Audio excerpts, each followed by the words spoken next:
আসন্ন জাতীয় সংসদ নির্বাচনকে সামনে রেখে ফরিদপুরে অনুষ্ঠিত বিএনপির বিভাগীয় নির্বাচনী জনসভায় তারেক রহমান বলেছেন, আমরা আগামীর বাংলাদেশকে নতুন করে সাজাতে চাই।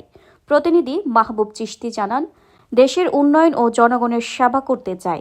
এজন্য আপনাদের মাঝে বিএনপি মনোনীত প্রার্থী ফরিদপুর, রাজবাড়ী, গোপালগঞ্জ, মাদারীপুর, শরীয়তপুর জেলাগুলোর সকল প্রার্থীকে ভোট দিয়ে জয়যুক্ত করতে হবে। আপনারা যদি আমাদের নির্বাচিত করেন তাহলে ফরিদপুরকে বিভাগ করা সহ একটি পূর্ণাঙ্গ বিশ্ববিদ্যালয়, দ্বিতীয় পদ্মা সেতু নির্মাণ, উন্নত মানের চিকিৎসা ব্যবস্থা, ফরিদপুর জেলাকে সিটি কর্পোরেশন করা, ফরিদপুরের কৃষক দলের কৃষি কার্ড সহ বিভিন্ন উন্নয়নমূলক কাজ করা হবে। বুধবার 4 ফেব্রুয়ারি দুপুরে সহকারী রাজেন্দ্র কলেজ মাঠে ফরিদপুর বিভাগীয় বিএনপির জনসভায় প্রধান অতিথির বক্তব্যে তারেক রহমান আরও বলেন, বাংলাদেশ কৃষি প্রধান দেশ, আর ফরিদপুরে বিপুল পরিমাণ অর্থকরী ফসল উৎপাদন হয়। আমরা চাই কৃষকদের জীবন মানে উন্নয়ন করতে। ফরিদপুরে বড় একটা সমস্যা নদী ভাঙ্গন হওয়া। আমরা ফরিদপুরে উন্নত মানের বাঁধ নির্মাণ করব। তাছাড়া কৃষকদের মাঝে ফসল ফলাতে পানির সমস্যা হয়, এজন্য আমরা খাল খননের প্রকল্প হাতে নিব। এছাড়াও তিনি বিগত সরকারের সমালোচনা করে বলেন, স্বৈরাচার সরকার বিগত বছরগুলোতে আপনাদের মিথ্যা আশ্বাস দিয়েছিলেন তারা ফরিদপুরকে বিভাগ ঘোষণা করবে, কিন্তু তারা করেনি। একটি বিশ্ববিদ্যালয় করতে চেয়েছিল, কিন্তু তা তারা করেনি। একটি রাজনৈতিক দলকে উদ্দেশ্য করে বলেন, কিছু গুপ্ত দল রয়েছে যারা ৭১-এর বিরোধিতা করছে। তারা চায় না দেশের শান্তি প্রতিষ্ঠিত হোক। তারা নারীদের অধিকার কেড়ে নিতে চায়। ৭১-এর শত্রুতা এদেশটাকে অশান্ত করতে চাচ্ছে। এদেশের মুক্তিযুদ্ধের ইতিহাসকে মুছে দিতে চাচ্ছে।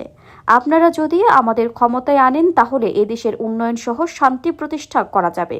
ফরিদপুর জেলা বিএনপির আহ্বায়ক অ্যাডভোকেট সৈয়দ মোদাচ্ছের আলী ইসার সভাপতিত্বে সভায় ফরিদপুর ২ আসনের বিএনপির প্রার্থী শামা ওবায়েদ ইসলাম রিঙ্কু, ফরিদপুর ৩ আসনের বিএনপির প্রার্থী চৌধুরী নায়াব ইউসুফ, ফরিদপুর ৪ আসনের বিএনপির প্রার্থী শহীদুল জামান বাবুল বক্তব্য রাখেন।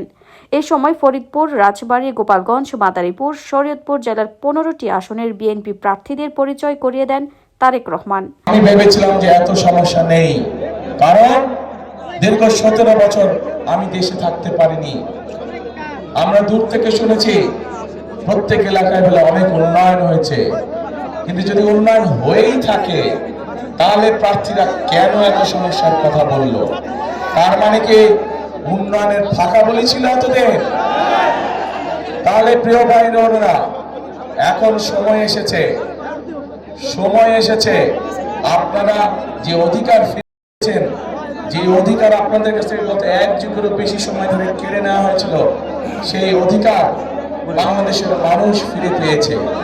এবং সেই অধিকার আদায় করার মাধ্যমে, অর্থাৎ আগামী ১২ তারিখে বাংলাদেশের মানুষ তাদের সেই উদ্ধারকৃত অধিকার প্রয়োগ করার মাধ্যমে দেশের মানুষ দেশের অধিকার ফিরে পাবে।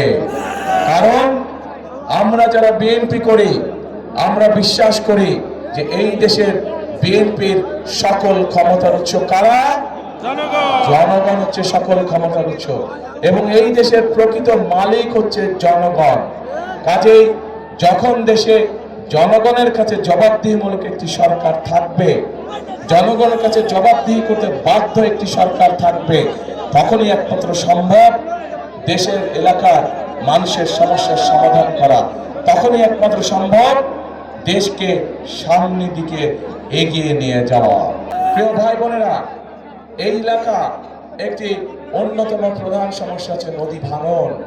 আমরা পরিকল্পনা গ্রহণ করেছি যে নদী ভাঙন যেভাবে হোক আমাদেরকে এটার মধ্যে প্রতিরোধ করে তুলতে হবে, যাতে করে এলাকার মানুষের জমি জমা আমরা রক্ষা করতে পারি। কারণ বৃহত্তর ফরিদপুর এলাকা কৃষি প্রধান একটি এলাকা।